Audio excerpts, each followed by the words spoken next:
quero, da mesma forma que fizeram vários parlamentares, senadores que me antecederam na tribuna no dia de hoje, falar a respeito do encontro que está ocorrendo no dia de hoje, em Brasília, aqui no Senado Federal, organizado pela Confederação Nacional dos Municípios, a CNM, e que conta com uma participação expressiva de prefeitos e prefeitas atuais, inclusive os eleitos, que tomarão posse no dia 1º de janeiro, e cujo centro da sua discussão, senhor presidente, é, primeiro, fazer uma campanha para que a presidenta Dilma não vete o projeto de lei aprovado pela Câmara recentemente e que é uma repetição daquilo que nós aprovamos aqui no Senado Federal, que trata de uma nova forma de redistribuição dos royalties em nosso país. E importante, eu aqui destaco que entre os prefeitos do Brasil inteiro há uma participação muito importante, significativa, de prefeitos e prefeitas que representam aqui os municípios da região norte.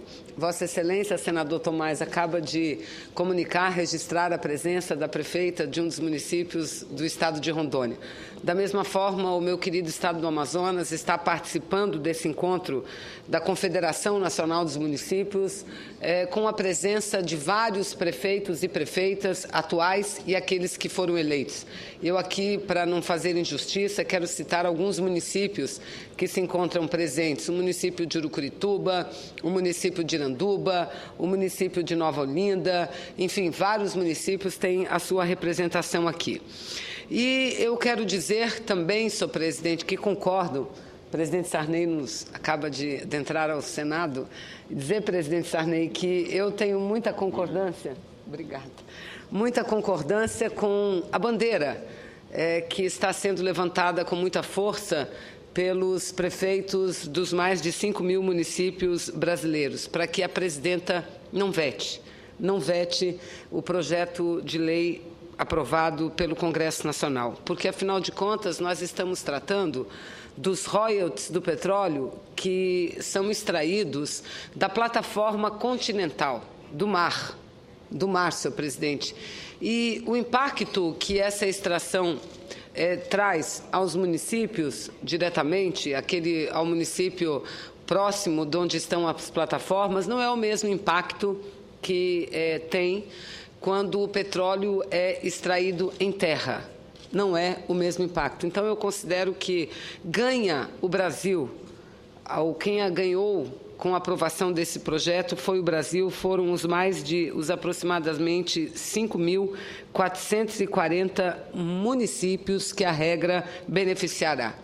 As contas que faz a Confederação Nacional dos Municípios é que mesmo nos estados do Rio de Janeiro e do Espírito Santo, que são os estados produtores, o Rio de Janeiro, sobretudo, no Rio de Janeiro serão 59 municípios que terão a sua condição, os seus repasses ampliados a partir da nova regra. Ou seja, senador Tomás, a maioria, inclusive dos municípios do Rio de Janeiro, ganharão com a nova medida, com a nova lei aprovada.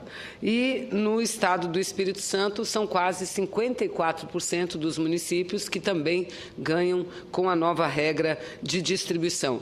E ainda, segundo o levantamento da Confederação Nacional de Municípios, a perda, entre aspas, do Rio de Janeiro ficaria em torno, do estado do Rio de Janeiro, ficaria em torno de 4% daquilo que ele arrecada atualmente. E que esse 4% seria plenamente compensado com a ampliação da produção de petróleo naquele estado. Ou seja, então eu quero aqui dizer que estou junto com todos aqueles que defendem o não veto à lei que estabelece uma forma mais justa, uma forma mais democrática de redistribuição dos royalties, né? Deixar claro isso.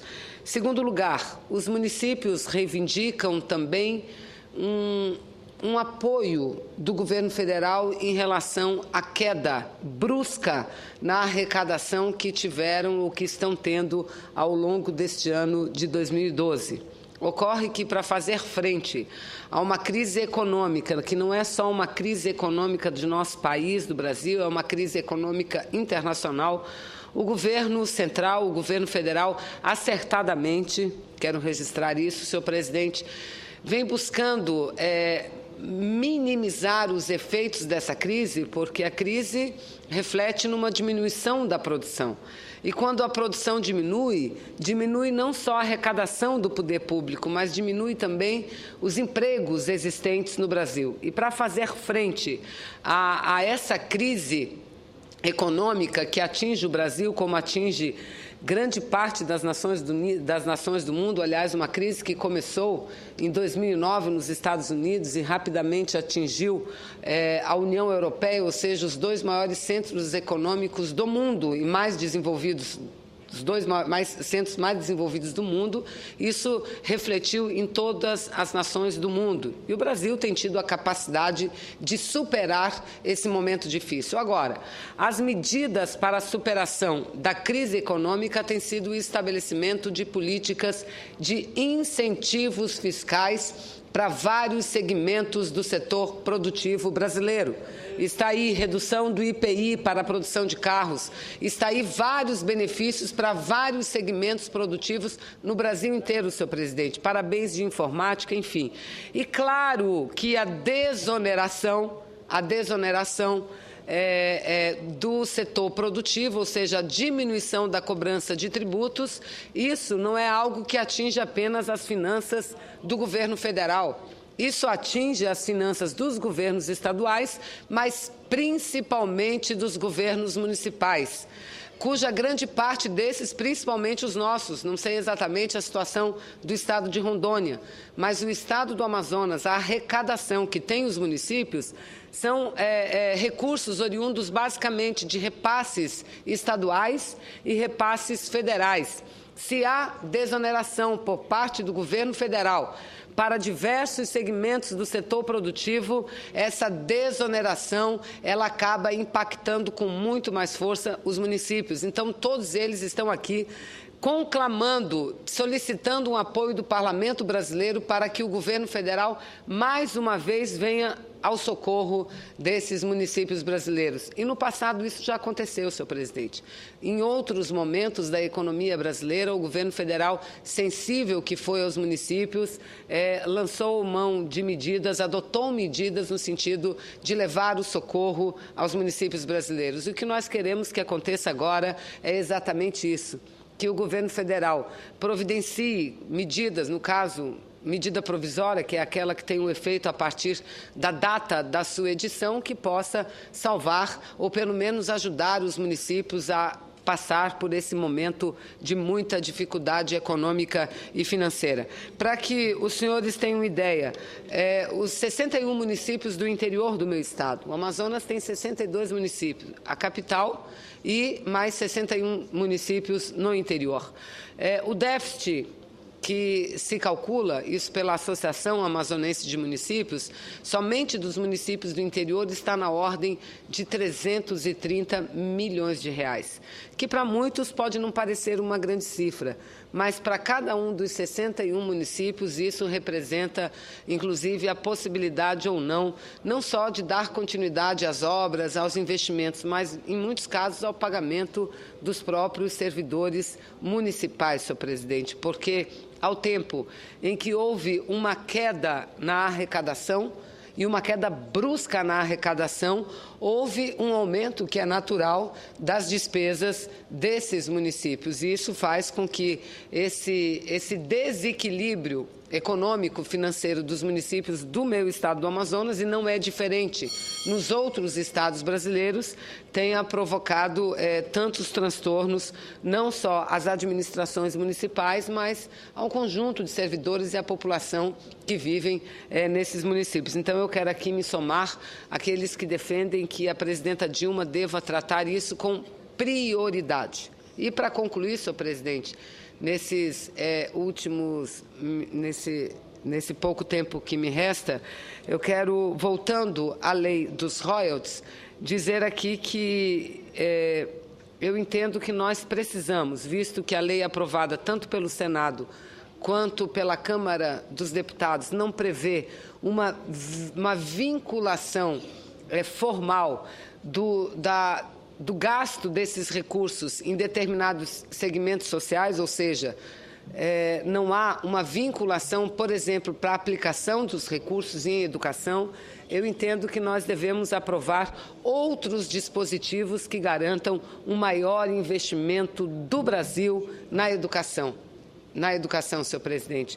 E aí eu destaco também a importância de aprovarmos o novo PNE, porque o novo PNE, que é a proposta do Plano Nacional de Educação para o decênio de 2011 a 2020, prevê um aumento significativo dos gastos em educação, ou seja, o PNE, proposto pelo próprio Ministério da Educação, propõe passar dos atuais 5% do PIB que são investidos em educação para 10%, ou seja, dobrar o investimento brasileiro em educação imediatamente, já nos próximos anos. Isso é necessário, senhor presidente, porque apesar de sermos a sexta maior economia do mundo, repito, apesar dos esforços do governo federal, com o aumento dos investimentos na área social, ter tirado aproximadamente 40 milhões de pessoas da faixa da pobreza extrema e absoluta, apesar disso, nós ainda ostentamos e ocupamos a 84ª posição no que diz respeito ao Índice de Desenvolvimento Humano, senhor presidente, ao IDH. E o que é o IDH, senão um indicador cuja medição se dá através de aferir a longevidade do povo de determinada nação, o nível de educação e da qualidade de vida. Portanto, saúde e educação têm um papel preponderante para a definição do IDH, ou seja, do Índice de Desenvolvimento Humano no nosso país. E, repito, nós não podemos continuar a ser a sexta economia maior do mundo e 84º país em termos de IDH. Então, ampliar a aplicação dos recursos em educação é algo urgente para todos os brasileiros e todas as brasileiras. E aqui eu me lembro, senhor presidente, quero recordar que no mês de agosto desse ano foi a presidenta Dilma que reuniu-se com jovens líderes do movimento juvenil e estudantil brasileiro. E nessa reunião com os jovens, a presidenta Dilma colocou a sua opinião favorável a investir de forma mais significativa os recursos públicos brasileiros para o desenvolvimento em educação. Chegou àquela altura falar para os jovens da sua concordância, do seu apoio em vincular os recursos dos royalties do petróleo para que os mesmos sejam aplicados, pelo menos parte deles, exclusivamente em educação. Então, eu creio, senhor presidente, que todo esse esforço feito pelo governo federal eu aqui quero fazer um indicativo a todos aqueles que nos assistem, principalmente pela TV Senado. O IPEA, que é um instituto aplicado de pesquisa e economia do Brasil, o IPEA fez uma pesquisa e essa pesquisa aponta que a primeira década do século XXI, o avanço social no Brasil foi muito significativo e muito importante. Não apenas o nível de pobreza, de miséria diminuiu, mas aumentou também o número de empregos no Brasil e principalmente os empregos formais. E isso é importante. Então, nós precisamos seguir avançando nessas conquistas, senhor presidente. E hoje, seguir avançando nessas conquistas é, sem dúvida nenhuma, investindo massivamente na educação em nosso país. Não há. Todos os jovens brasileiros sabem que não há.